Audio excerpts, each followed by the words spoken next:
Thank you. It's so nice to see this large crowd out, such a friendly crowd, so I'm delighted to be here. You know, it was mentioned, there you go, that's a little better, that's good advice. It was mentioned a minute ago, Simon, that 48% of the American people aren't paying taxes. And a media person asked me last week, what do you think about nearly half of the people in this country not paying income taxes? And my response was, we're halfway there. Because that's been one of my goals. You know, I'm pretty old-fashioned on some of the things like the Constitution. I still take the oath of office rather seriously. And you know, if we had people in Washington that only voted for bills that were constitutionally correct, we wouldn't need an income tax. You don't need all that money. We wouldn't have the entitlement system. We wouldn't be the policemen of the world. We wouldn't be running up these debts. It would be totally impossible. So that is my ideal. That is my goal. For this reason, I don't talk a lot about flat taxes and sales taxes and the different ways in fair taxes. I want a flat tax, but I want it very flat. I want a fair tax, make sure that we're not paying hardly any taxes, including not only getting rid of the income tax. Our goal, actually, it should be even more easily achievable. I don't think we should have an inheritance tax at all. We should repeal that.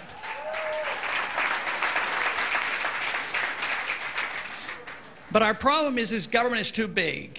As government gets bigger, your personal liberties are diminished. There is no way you can escape it. If you deliver to the government the responsibility to take care of us, take care of the economy, and to be the policeman of the world, you can't do that without high taxation. So taxation is a symptom of what the people's appetite is for government. So for us to change what's happening in Washington, the people have to change their appetite for government. If you believe in the entitlement system, and if you believe we have to be in 130 countries and fight endless wars, you've got to have high taxation. Taxes right now are so high that it doesn't even pay the bills. First, we live within our means, then we borrow, can't borrow anymore, then we tax, we can't tax anymore. So then what do? We invent this really ridiculous idea, oh, we're short money, so let's print it. This is why the Federal Reserve System and the monetary system has to be addressed if you want to address the subject of big government. My position is loud and clear. We don't need a Federal Reserve System. We need a gold standard for our money.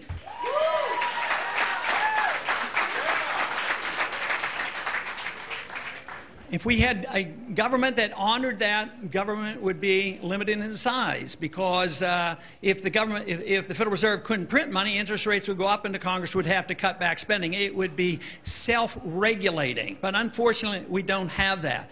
Matter of fact, it was the leaving the gold standard in 1971, totally and completely, that convinced me of what we had embarked on. And you look at any economic chart from 1971 on, economic growth has been diminished, unemployment problems have occurred, debts have increased, deficits each year are huge, the entitlement system is bigger than ever.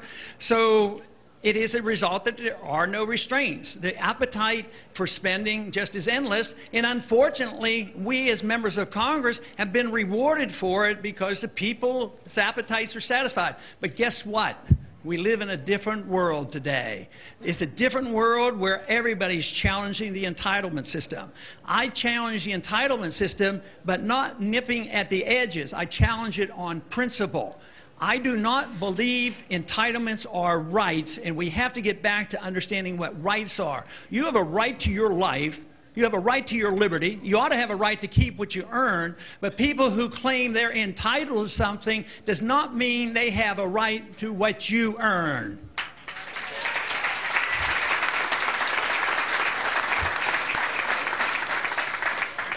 I've talked a lot about foreign policy, and I won't talk so much about it tonight, but foreign policy is very important because there is a lot of spending in it. But there are some basic principles that I think we should adhere to. I resent the fact that we go to war now not without your permission, because the Constitution is explicitly clear. We go to war with a declaration. The Congress gets behind it. The people get behind it. You know who the enemy is. You fight to win, and you get it over with, and you don't drag it out for 10 or 20 years.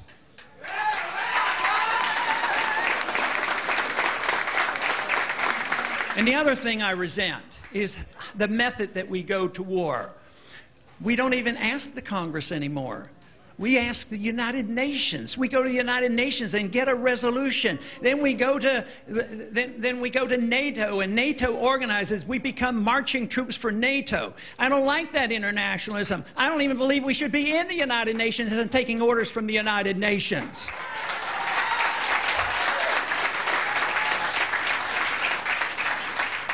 Now, we've been careless with that for a long time. Ever since World War II, we've been fighting a lot of wars and no declarations.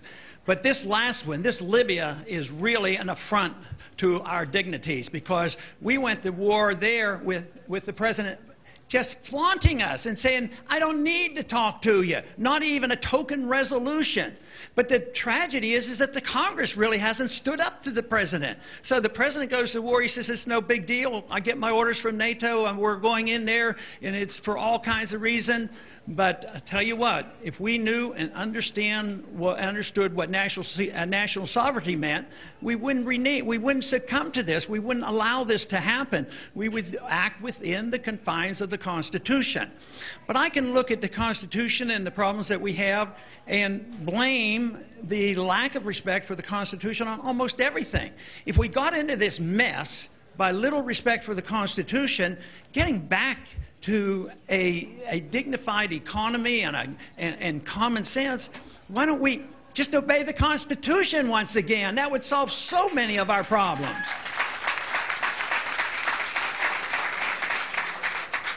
Article 1, Section 8 lists exactly what we're allowed to do. And the things that we're not allowed to do is explicitly expressed, and they are expressed in the 9th and 10th Amendment.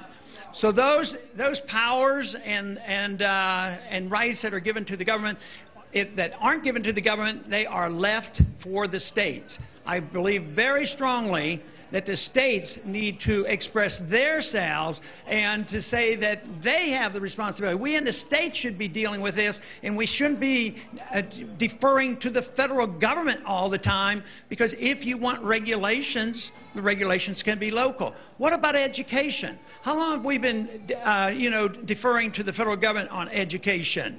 For a long time. Did we amend the Constitution? No. We just started doing it. Did the people in the Congress say much? No, very little. But we should say something. We don't need a Department of Education. We need to take care of our schools by ourselves.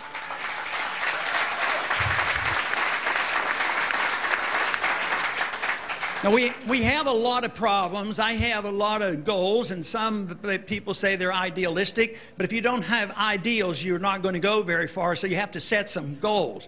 In education, it would be much better if it was very local. Ideally, the most responsible thing would be is for parents to be responsible for the education in the local communities. That's what should be done. So we really don't need a Department of Education. If you're looking for places to cut and nobody wants to cut anything, we could start with the Department of Education and a few other departments that we don't need. But when you look at these problems, I think it's always good to be able to opt out of the system. If you can't change it, which we won't be able to, the monetary system is a mess. People ought to have the right to opt out. Today, if you opt out of the monetary system, if you use gold and silver as legal tender, the federal government can come down and arrest you, accuse you of terrorism and counterfeiting. Yet the counterfeiters are all over at the Federal Reserve. But I'd like to legalize, once again, your right and your constitutional right to use gold and silver as money. And then if you like the paper money, keep using it. But if you think you should use honest money, use the gold and silver. But you can do that in education as well. Yes, we have a monstrosity of a bureaucracy controlling education at the federal level, hiring thousands and thousands of bureaucrats, millions if not billions of dollars. But we always have to argue the case for opting out. That means we should never allow government to encroach upon your right to do homeschooling and private schooling.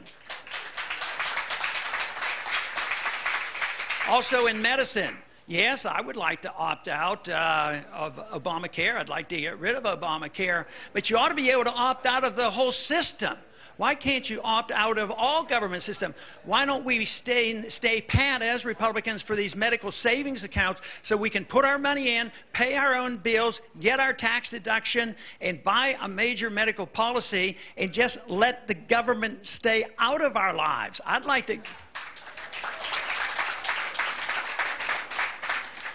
to see the day where the government stays out of our lives, off our backs, and out of our wallets, and we'd all be better off if we had a government like that. So we're in big trouble right now. It's financial trouble, and it's explainable. It was predictable. The Austrian free market economists had predicted this for a long time, what would happen. Timing is something that is more difficult to predict, but the events are. If you print a lot of money, let me tell you, and if it's all paper, I'll write you a guarantee the value of that currency is going to go down. And it's going down more rapidly now than it has in many, many years. And the real danger that we face today is the fact that we could have runaway inflation. Yes, the entitlements aren't going to be paid, and there's going to be anger and demonstrations on the street. Runaway inflation is very, very dangerous. That is a political crisis.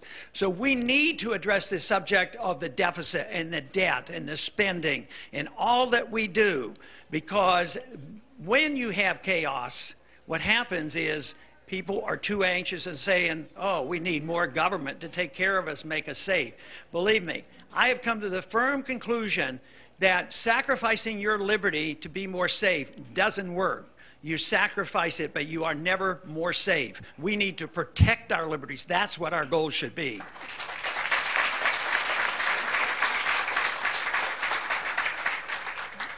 One of the responsibilities of the federal government, one of the major responsibilities, of course, is national defense, giving us a sound currency and an economic system that provides the opportunity and the chance for you to take care of yourself.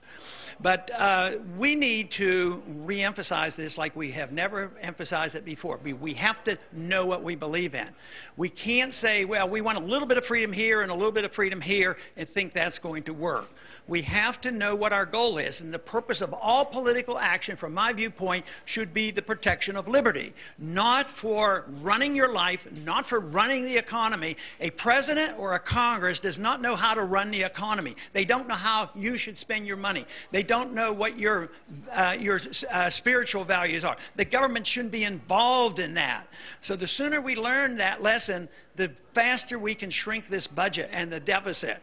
Because if we get into a situation where there is chaos on the streets, I'm afraid too many people are going to say, well, what we want is order.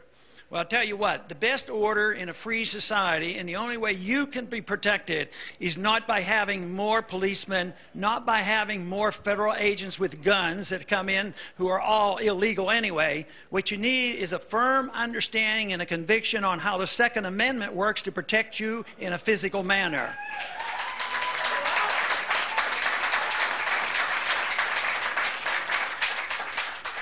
A lot of people are discouraged, and I have discouraging news for you generally, but I tell you what, there's a lot of good news out there. And the good news is that a lot of people are paying attention to what this country is all about. What made us great? What made us prosperous? Why property rights are important? Why taxation is wrong in many ways?